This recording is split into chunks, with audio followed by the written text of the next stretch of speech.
أن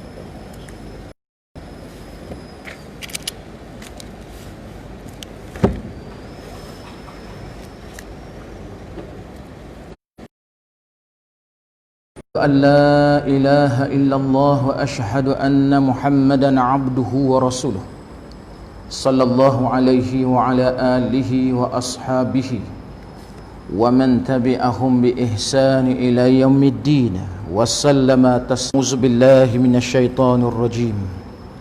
يا أيها الذين آمنوا اتقوا الله حق تقاته ولا تموتن إلا وأنتم مسلمون. صدق الله العظيم. سورة آل عمران.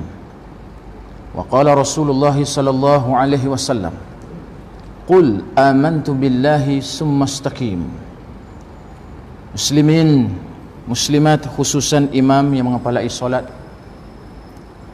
pengurusi serta ahli tangkuasa masjid, datuk-datuk, datin-datin, ibu-ibu, bapa-bapa, tidak dilupakan keluarga dan anak kita yang turut kita doakan agar semuanya dilimpahi rahmat dan hidayah Allah.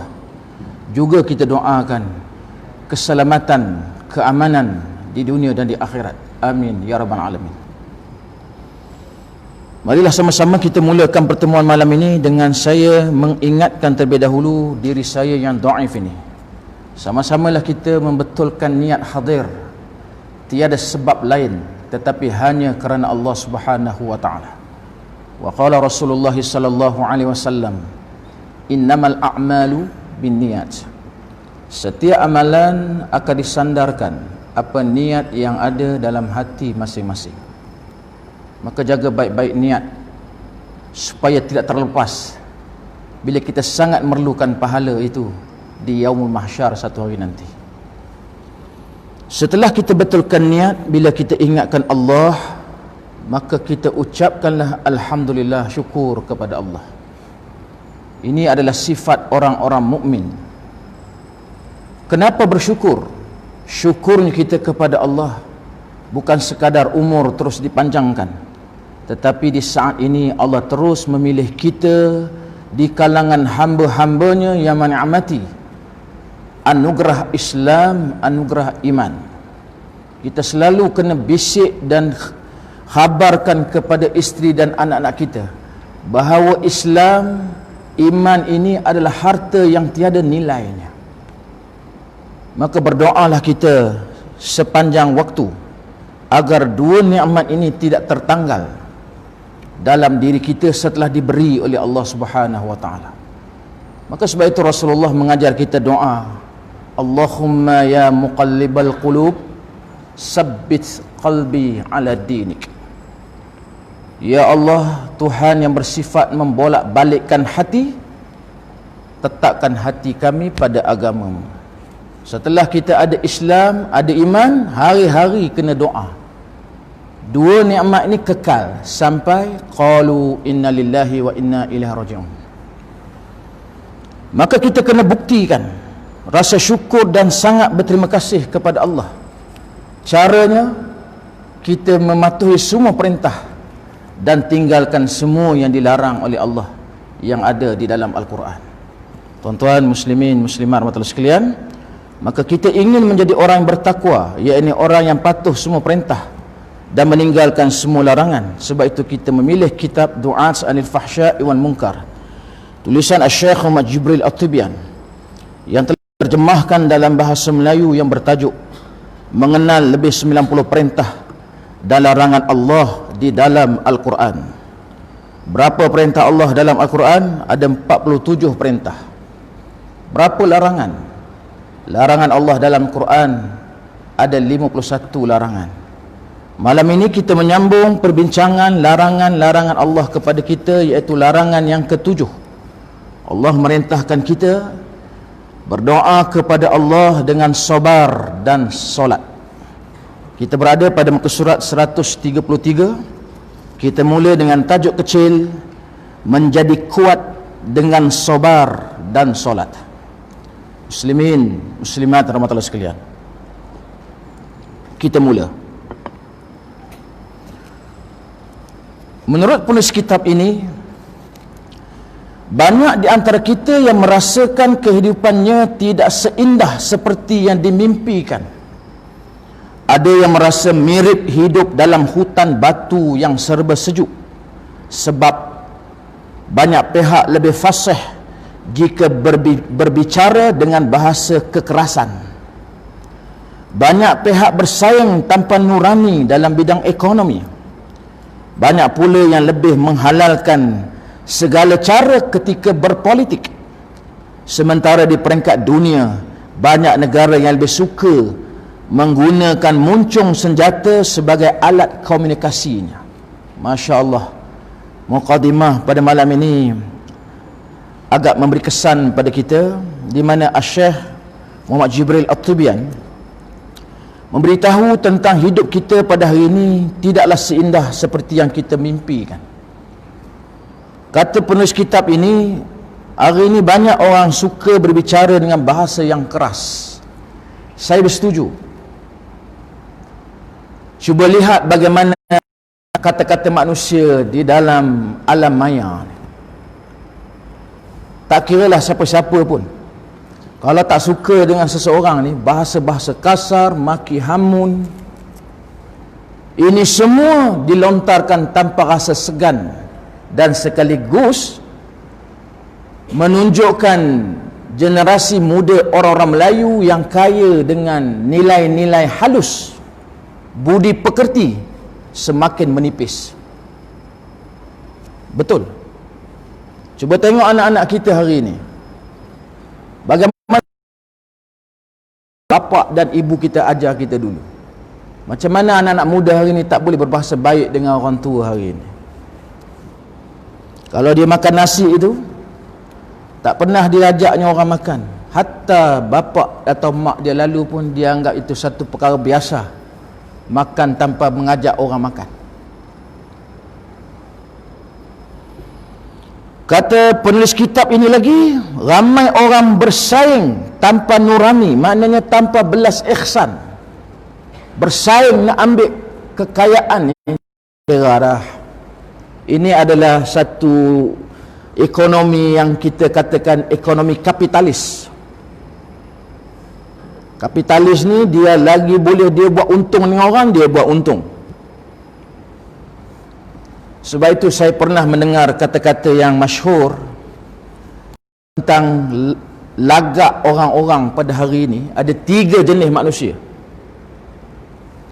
Satu jenis manusia, bila bangun tidur, dia bercakap dengan isteri atau orang yang dekat dengan dia, hari ini kita nak makan apa? Maknanya ini orang susah. Kais pagi, makan pagi. Kais petang, makan petang.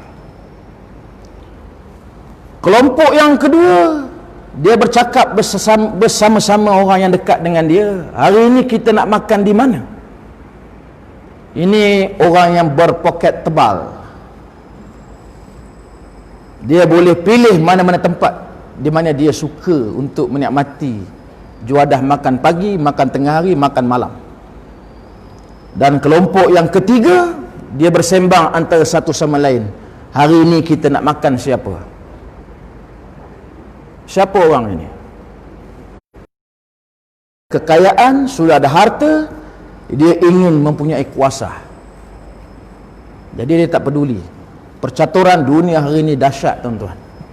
Kita masih berlegar dalam konteks titik bengik dalam negara. Sedangkan kalau kita tengok laporan-laporan, artikel-artikel luar negara, gerun.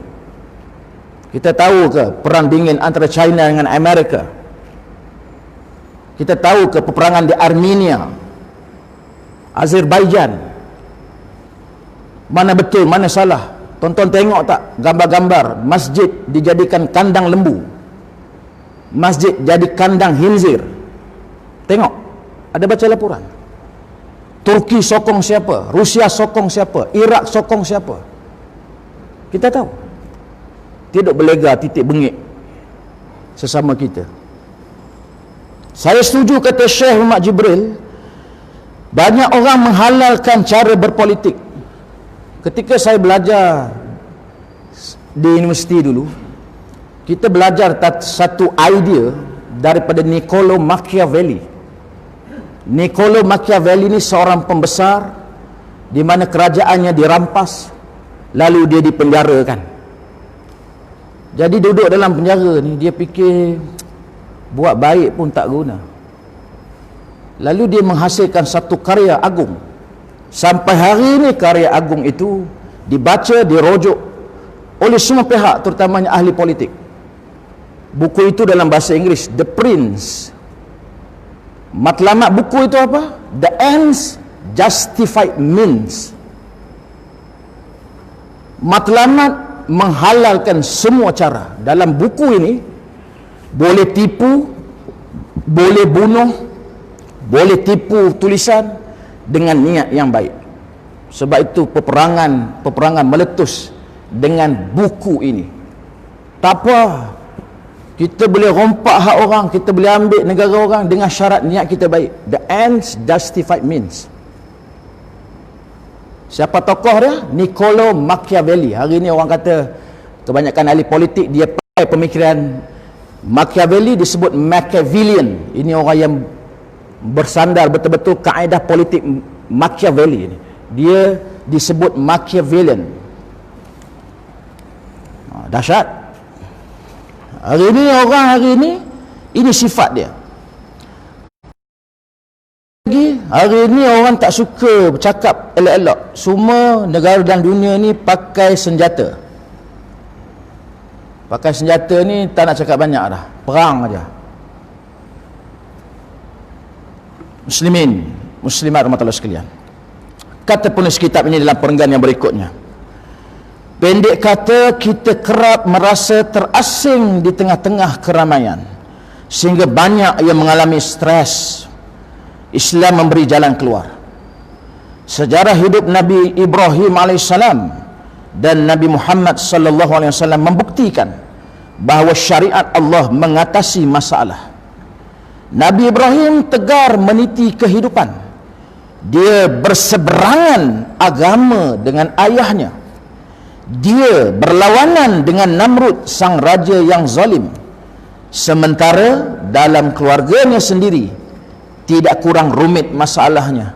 Ismail, putera yang lama ditunggu kehadirannya, harus dikorbankan. Kata penulis kitab ini, kita hidup hari ini nampak macam duduk dalam masyarakat, tapi nafsi-nafsi. Bukan kita lah, masyarakat hari ini. Tuan-tuan semua, insya-Allah, kita kalau tengok WhatsApp Mutakin, WhatsApp Taman Meru, An-Nuriyah, semua ambil tahu hal masing-masing. Tahniah lah. Tapi lumrahnya hari ini, siapa lu siapa gua, tak peduli. Akhirnya kita hari ini hidup dalam keadaan stres. Jadi tuan-tuan jangan stres tengok saya pakai stiker. Ini tak ada kena-mengena dengan COVID ni. Ini apa, luka masa cukok. Kalau tak bubuh ni darah keluar. Jadi ni apa? Ustaz ni lepas kena swab ke ada? Dengan tension. Hari ni orang stres. Saya cakap terang tuan-tuan. Jangan pandang hina orang yang kena COVID-19 ni. Tuan-tuan tengok 2-3 artikel. Orang yang dah pulih daripada COVID-19 ni terasing. Ini penjenayah. Kenapa buat orang macam tu? Dia minta nak kena COVID? Tak minta. Jadi kita ambil sikap berjaga-jaga, tak apa. Dia pun faham, kita pun faham. Jangan pandang dia seperti penjenayah. Ada satu orang tu, dia tulis dalam internet, begitu remuknya hati dia sebab masyarakat dia tinggal, yang dia dulu ada jiran yang baik dengan dia, akhirnya tengok dia ni baru lepas keluar penjara. Jadi kita malam ni kita pesan di kita jangan buat orang. Kita tak tahu untung nasib kita 1, 2, 3 hari lagi ni. Perkara yang kita tak suka orang buat pada kita, sudah pasti kita jangan mula apa-apa benda tak elok dengan orang. Kalau kita suka orang senyum dengan kita, kita kena senyum dengan orang. Begitulah sifat kita nas. Kalau tidak, tuan-tuan, kita stres. Walaupun kita duduk dalam masyarakat yang ramai. Dan penulis kitab ni memberitahu kita, siapa yang tak dapat ujian daripada Allah? Diberi contoh ujian yang paling hebat, Nabi Ibrahim. Kata penulis kitab ini, berseberangan agama dengan bapa kandung dia. Tak stres. Lawan dengan pemerintah Raja Namrud, tak stres. Kena bakar hidup-hidup, tak stres. Siapa ujian lebih berat? Usia 80 tahun tunggu anak, tak dapat-dapat. Akhirnya Nabi Ibrahim diberi rezeki oleh Allah, dapat seorang anak, Nabi Ismail. Datang pula perintah Allah, tinggalkan anak dan isterimu di lembah yang manusia tak singgah, binatang tak singgah. Tinggal di situ.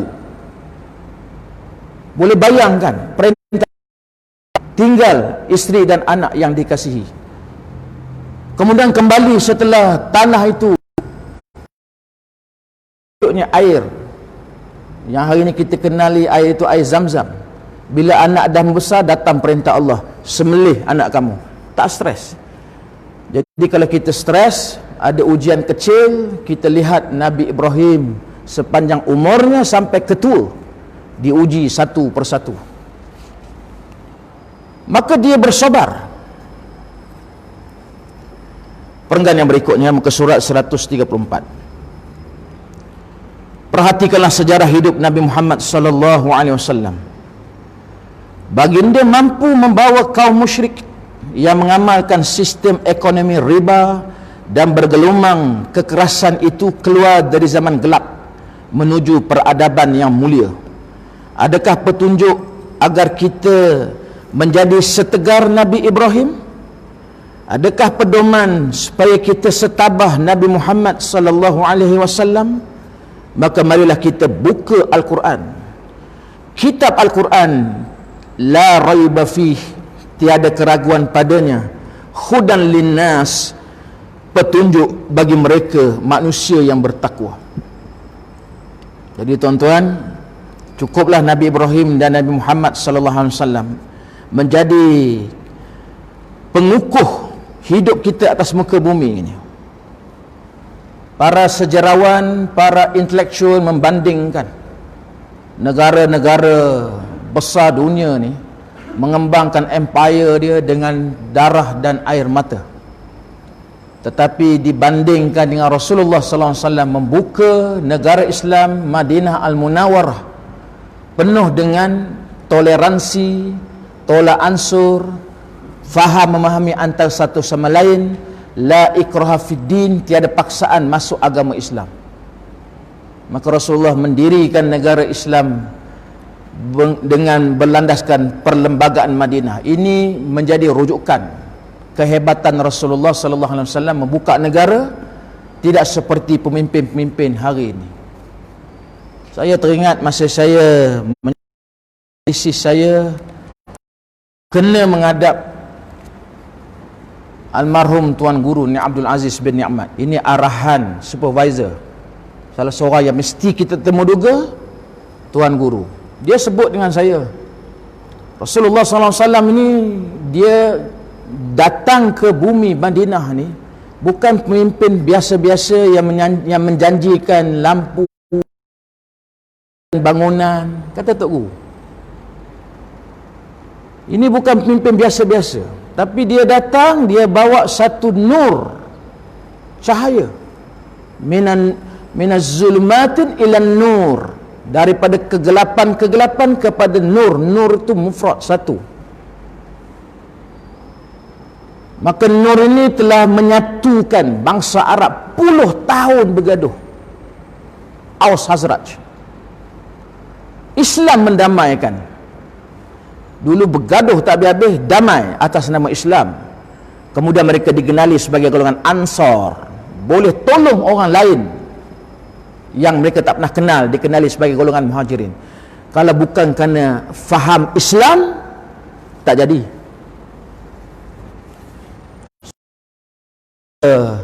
kata penulis kitab ini, bagi kita umat Nabi Muhammad sallallahu alaihi wasallam dalam kesibukan menghadapi kehidupan ini, buka Al-Quran.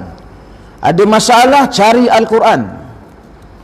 Rasa tak faham, tengok Al-Quran, tanya orang bijak pandai apa makna-makna dalam Al-Quran.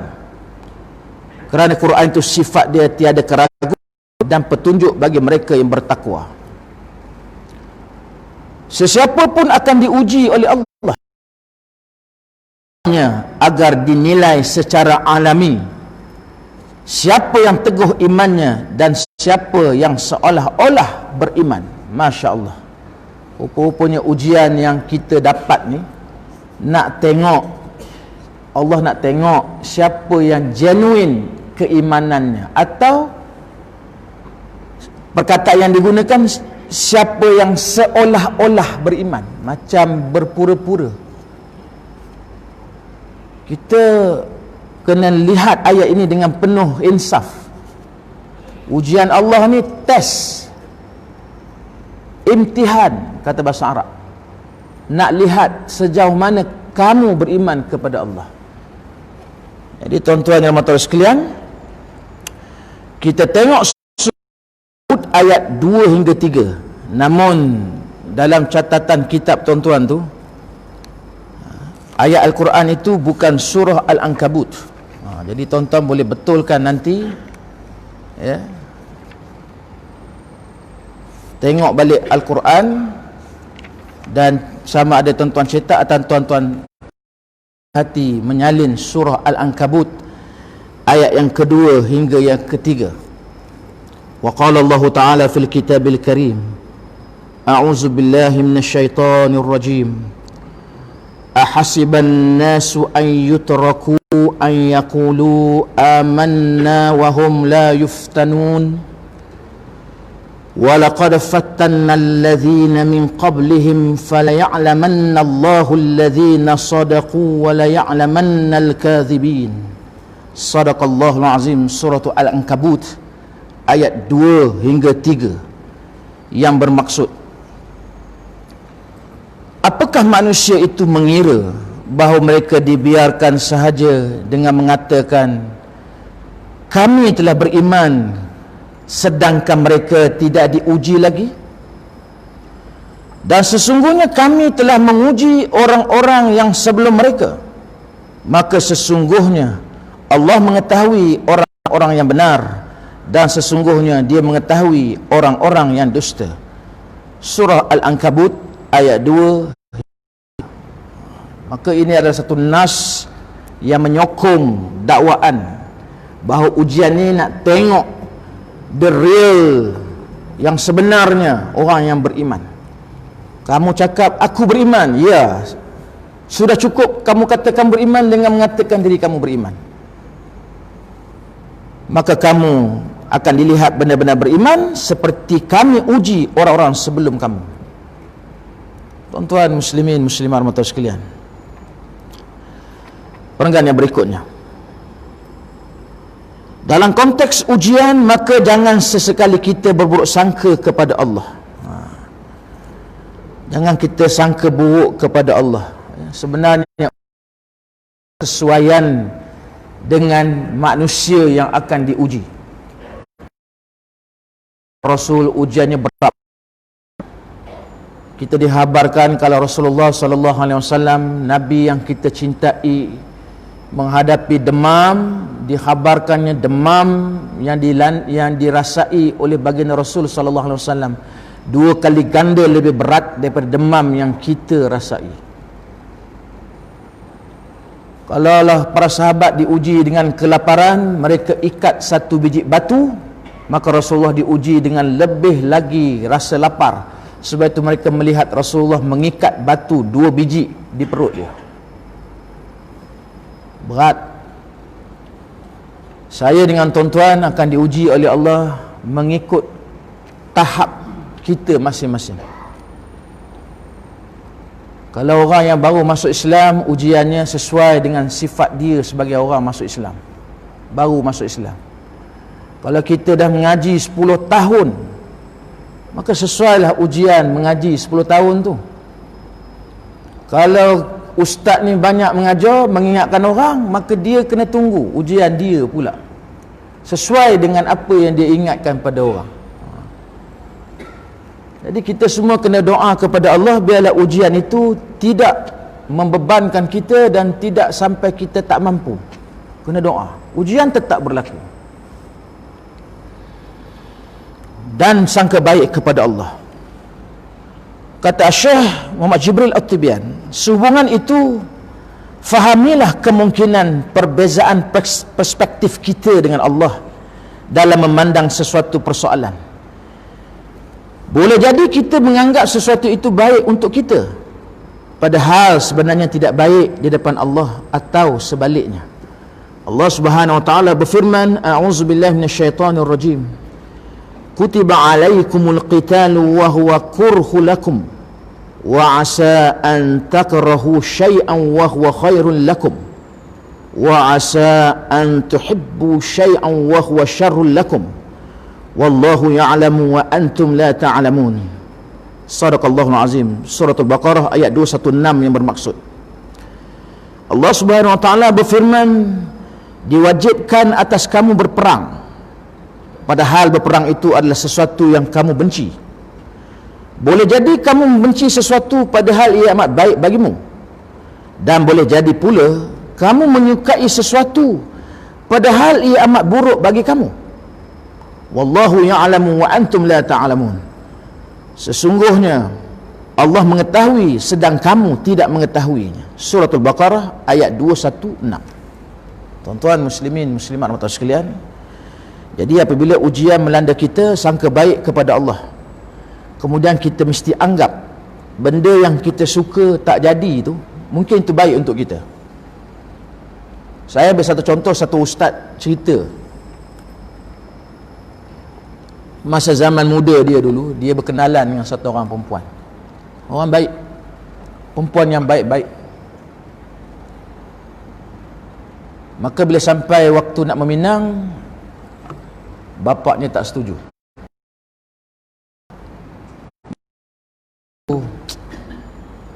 Dia akur dengan pandangan ayah dia. Maka setelah beberapa tahun perkahwinan berlaku dengan orang lain, dia bercerita perempuan yang satu ketika dahulu yang dia hampir-hampir menjadikan isteri, perempuan yang baik itu diuji oleh Allah dengan penyakit yang dia tidak boleh melahirkan anak sampai bila-bila. Sedangkan pilihan ibu dan ayah dia, walaupun dia berapa nak suka, hari ni 5 orang anak dia, 5. Kita bukan nak kata perempuan tu tak elok. Itu urusan ujian sesuai dengan orang perempuan tu. Cuma kita kena lihat contoh ini. Satu ketika dulu ustaz ni kata ana memang tak apa nak seronok, tapi kesan dia cukup lama. Sebab itu kadang-kadang bila kita keluar rumah, tinggal barang di rumah, jangan marah. Saya selalu sebut isteri dan anak-anak, ajar, udah sampai highway, tinggal barang, patah balik, memanglah marah. Tapi kita kena sebut pada keluarga kita, mungkin bila kita patah balik, Allah atur jarak perjalanan masa itu semula sesuai dengan perjalanan yang baik untuk kamu. Kena sangka baik, jangan mengungut-ungut. Duit hilang RM50, kita kena sebut pada diri kita, Allah boleh bagi hilang lebih banyak lagi. Takat RM50 ni kita rasa terkedu juga, tapi ada orang hilang RM500,000. Jadi kita bersyukur pada Allah. Maka sebab itu ayat ini kita kena pegang kuat-kuat. Ada perkara yang kita suka tak baik bagi kamu, ada yang benda kamu rasa baik untuk kamu, Allah tahu itu tak elok untuk kamu. Maka kita segala-galanya hidup ini mesti pasrah setiap ketentuan Allah itu adalah yang terbaik untuk diri kita. Perenggan yang berikutnya, sekali lagi selalulah berbaik sangka terhadap Allah. Lebih-lebih lagi ketika Allah menguji kita. Ujian yang diturunkan Allah tidak akan melampaui kemampuan yang dimiliki oleh setiap orang. Ini ayat ni kita kena ingat. Ujian tidak akan melebihi kemampuan yang kita ada. Satu bentuk ujian itu sudah terukur sesuai dengan kemampuan seseorang, sebagaimana firman Allah Subhanahu wa taala, a'udzubillahi minasyaitonir rajim, la yukallifullahu nafsan illa wus'aha. Shadaqallahul azim, surah Al-Baqarah ayat 286, yang bermaksud Allah tidak membebani seseorang melainkan sesuai dengan kesanggupannya. Oleh sebab itu, jika kita redha dengan semua bentuk ujian Allah, maka dalam posisi apapun kita akan tetap dapat mengatasinya. Dalam Islam, kita menjadi manusia yang terimbang. Jika sedang mendapat ujian berupa kenikmatan, kita bersyukur. Dan jika sedang diuji dengan musibah, sesuatu yang kita tidak inginkan, kita bersabar. Janganlah kita tergolong sebagai orang yang disindir oleh Allah, seperti dalam ayat a'udzubillahi minasyaitonir rajim, wa idza an'amna 'alal insani a'rada wa na'a bijanibihi wa idza massahu syarru kana ya'usa. Shadaqallahul azim, surah Al-Isra ayat 83, yang bermaksud Allah Subhanahu wa taala berfirman, dan apabila kami berikan kesenangan kepada manusia, nescaya berpalinglah dia dan membelakang dengan sikap yang sombong. Dan apabila dia ditimpa kesusahan, nescaya dia berputus asa. Tuan-tuan muslimin, muslimat dan mata sekalian, jangan kita termasuk dengan ayat sindiran ini. Masa senang, lupa nikmat itu datang dari Allah. Bila kena ujian, merungut, hampir putus asa. Kita bagi laluan azan Isyak sebelum kita sambung pengajian kita untuk menghabiskan bab ini untuk malam ini, insya-Allah. Wallahu a'lam.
La haula wala quwwata illa billah.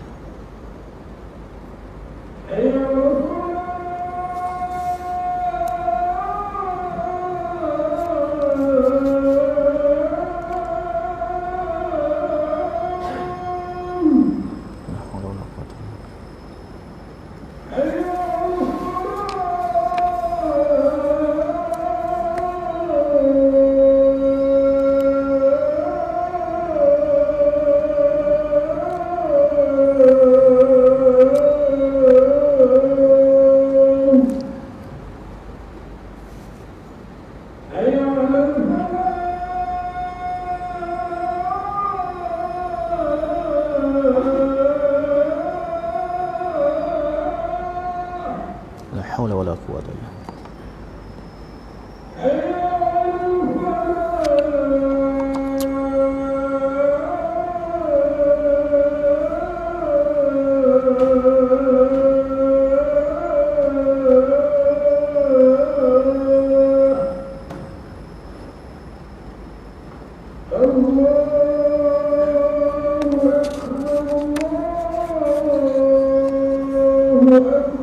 Allahu akbar.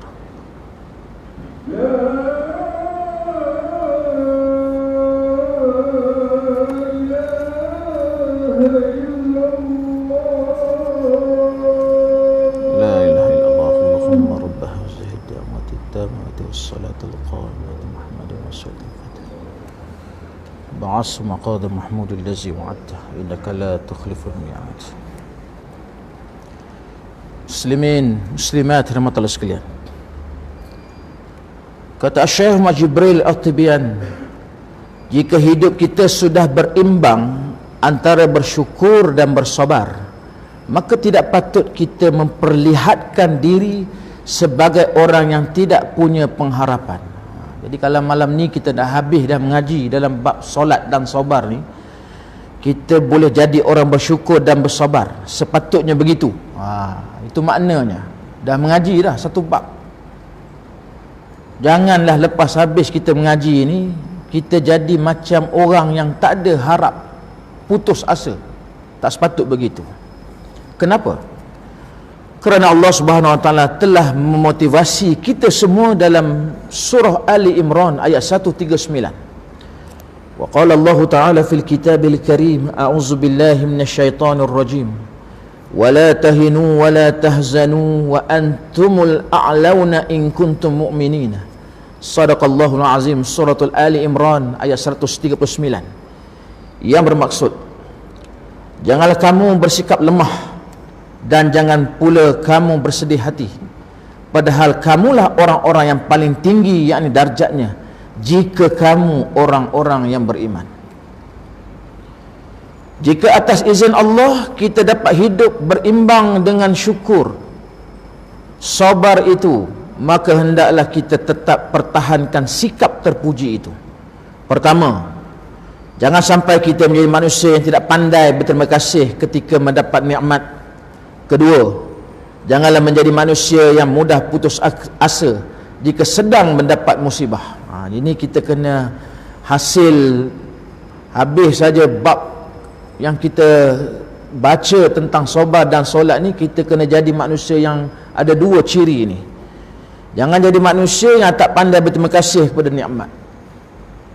Kita ada nikmat kereta, kita guna kereta untuk lakukan ketaatan. Kita ada rumah yang enak, rumah ini jangan sampai menjadi seperti kubur, kata Nabi. Rumah macam kubur ni rumah apa? Rumah yang dikatakan oleh Rasulullah SAW macam kubur ni, dalam tu tak pernah dibacakan ayat Quran, tak ada solat-solat sunatnya. Jadi rumah yang sunyi dengan tanpa ada bacaan ayat Quran, yang dibaca oleh batang tubuh orang itu, seolah-olah kita berdiri di tanah perkuburan. Sebab itu jangan jadikan rumah macam kubur. Dan bila kita ada rezeki lebih, terima kasih kita kepada Allah, infak, bersedekah. Allah bagi nikmat lagi pada kita, insya-Allah. Yang kedua, jangan jadi manusia putus asa. Yang ini saya senang cakap, tapi kita berdoa kepada Allah, kita terus berada dalam posisi yang sabar, jangan putus asa bila mendapat musibah daripada Allah Subhanahu Wa Taala. Perenggan yang terakhir, kata Syekh Jibril, jadikanlah sabar dan solat sebagai penolong kita dalam menghadapi persoalan hidup sehari-hari. Dengan menjadikan sabar dan solat sebagai pemecah permasalahan hidup, maka pada saat yang sama itu sesungguhnya sebuah deklarasi terbuka kepada semua penduduk bumi bahawa kita bersaksi, cukuplah Allah menjadi penolong kami dan Allah adalah sebaik-baik pelindung. Surah Al-Imran ayat 173, di mana ayat itu yang selalu kita sebut, hasbunallahu wa ni'mal wakil. Artinya, cukuplah Allah bagiku, tidak ada Tuhan selain pada Dia.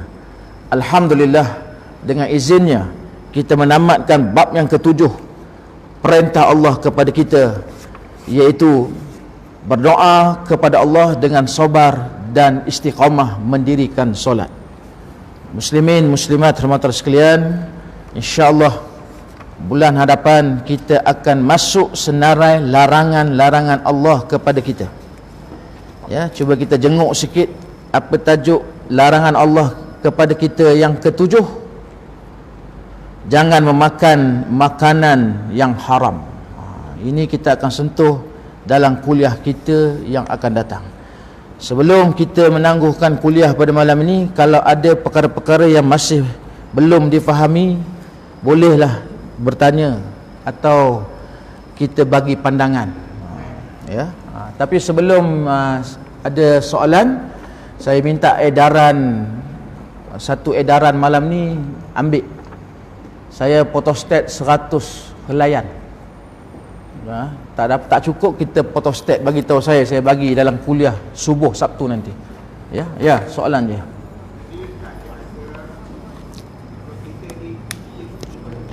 Ya. Jangan mengongot. Ya. Dia tak mengongot. Tapi dia ada bunyi. Dia bunyi dia macam ini. Cak. Cak.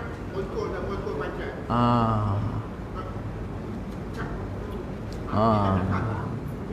Dan cak itu ada keluar ini. Kata cakap.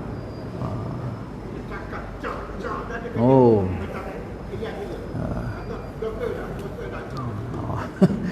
Ayah anda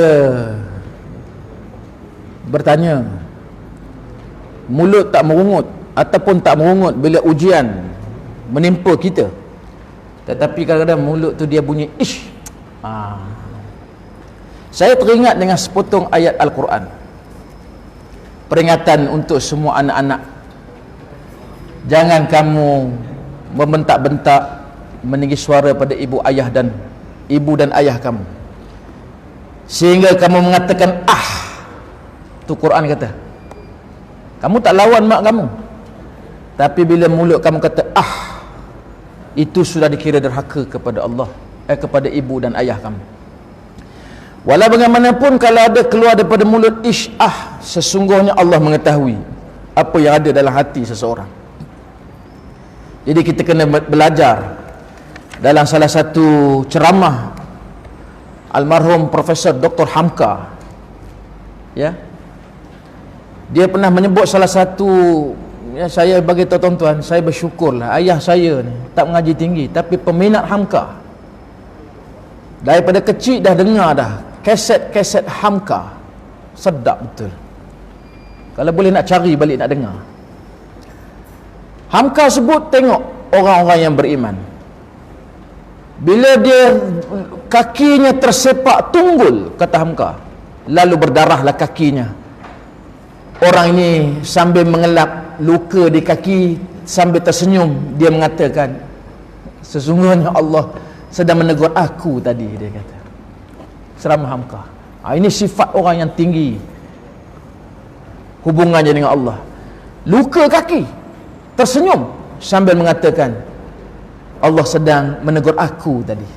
Sebab setiap ujian dan musibah, selain daripada ujian, sebenarnya Allah sedang memberi kita satu sebab untuk kita mengingati dan kembali kepada Dia. Jadi kena terima kasih. Kalau sedap, tak ada ujian, lena terus. Jadi bila soalan Tuan Haji, kalau kena ujian ada bunyi sedikit kita belajar-belajarlah lepas ni, terus dengan senyuman seperti yang pernah disampaikan oleh Profesor Dr. Hamka satu ketika dahulu. Wallahu a'lam. Dalam kelas saya yang terakhir, ada satu jemaah jumpa saya lepas kuliah. Saya tak tahu dia ada atau tidak malam ni. Dia kata, Ustaz, saya selalu dengar orang berdoa atau saya sendiri berdoa tentang doa yang masyhur, anak kepada ibu dan ayah. Ada orang ataupun ada imam saya dengar dia sebut wali walidayya, ada sebut wali walidina. Mana satu betul Ustaz? Saya janji pada Tuan Haji yang bertanya tu, insya-Allah nanti saya ikhtiarkan. Jadi malam ni saya photostat, tengok elok-elok, lepas ni kita doa cara yang betul dan makna yang betul. Ya. Cuba tengok bacaan doa serta maksud untuk kedua ibu bapa yang pertama. Allahumma ighfir li zunubi wa li walidayya warhamhuma kama rabbayani saghira. Ya Allah, ampunilah dosa-dosa aku dan dosa kedua orang tuaku, dan sayangilah keduanya seperti mana keduanya mengasuhku dengan kasih sayang ketika aku masih kecil. Jadi kalau kita baca doa seorang-seorang, baca nombor 1 ni. Kalau kita nak baca secara berjamaah, ada 2 option. Tengok doa yang kedua. Allahumma ighfir lana zunubana wa liwalidayna warhamhuma kama rabbayana sighara. Ya Allah, ampunilah dosa-dosa kami dan dosa kedua orang tua kami, dan sayangilah keduanya seperti mana keduanya mengasuh kami dengan kasih sayang ketika kami masih kecil. Ataupun kita baca option yang ketiga secara berjemaah.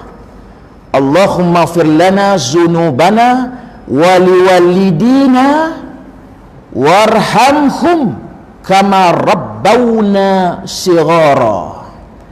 Ya Allah, ampunilah dosa-dosa kami dan dosa kedua orang-orang tua kami, dan sayangilah mereka kama rabbawna, seperti mana mereka mengasuh kami dengan kasih sayang ketika kami masih kecil. Jadi kalau nak baca wali walidina warhamhum, kalau rasa nak baca wali walidaina, bacalah warhamhuma. Itu istilah yang tepat. Bolehlah kita sama-sama membetulkan, ya, makna-makna ataupun ucapan-ucapan doa yang semestinya 2 orang yang namanya ibu dan ayah ni satu manusia yang penting. Buruk-buruk pun ibu ayah kita ni, jangan ingat dia dah lama meninggal dunia, kita buat lupa aja. Besok anak-anak kita buat dekat kita balik. Jadi bagi elok-elok doa pada mak dan ayah yang telah lama meninggalkan kita. Mudah-mudahan mereka beruntung memiliki anak seperti kita, di mana perkara yang tidak putus itu salah satunya adalah doa anak-anak yang soleh. Saya yakin tuan-tuan puan-puan di hadapan saya ni adalah manusia yang soleh. Manusia soleh, dia ada di masjid, dia ada dalam kuliah. Maka tuan-tuan elok-eloklah baca doa pada ibu dan ayah kita, di mana mereka sedang menunggu-nunggu setiap masa anak-anaknya doa dengan penuh kefahaman dan bersungguh-sungguh untuk mereka mendapat sedikit keuntungan. Peluang yang masih tinggal itu ada pada anak-anak yang masih hidup. Wallahu alam. Terima kasih atas perhatian. Mudah-mudahan sedikit pembetulan ini memberi makna pada kita semua dan berikan kita satu keuntungan di dunia dan di akhirat. Dan tuan-tuan yang dapat helaian kertas ni, photostat, panggil anak-anak kita, hadiahkan satu seorang. Kalau boleh illuminate, tuan-tuan boleh potong sikit, bubuh nama tuan-tuan dan perempuan, ayah anda sekian-sekian, bonda sekian-sekian, buat nota kecil, ni ayah dan bonda harapkan kamu buat sampai bila-bila. Illuminate. Berapa orang anak? 10 illuminate. Satu seorang buat acara rasmi dalam rumah. Tunjuk serius sikit. Kita kena ajar anak-anak kita doa. Ya. Ya.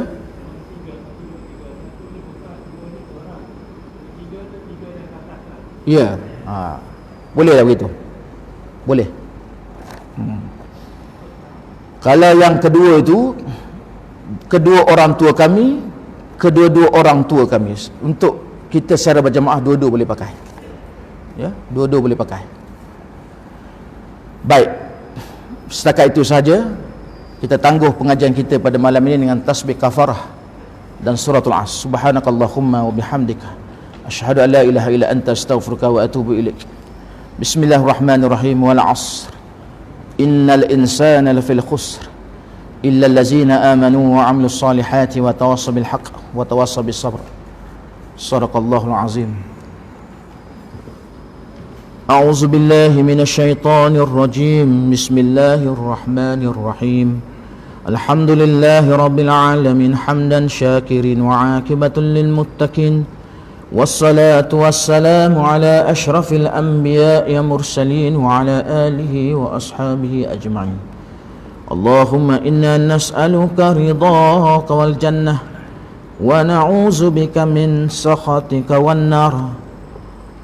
Allahumma innaka 'afuwun tuhibbul 'afwa fa'fu 'anna. Rabbana ighfir lana wa liwalidayna wa lil mu'minin yawma yaqumul hisab. Fatiras samawati wal ard anta waliyyi fid dunya wal akhirah. Tawaffana musliman wa alhiqna bis salihin. Rabbana la tuzigh qulubana ba'da iz hadaytana wa hab lana min ladunka rahmah innaka antal wahhab.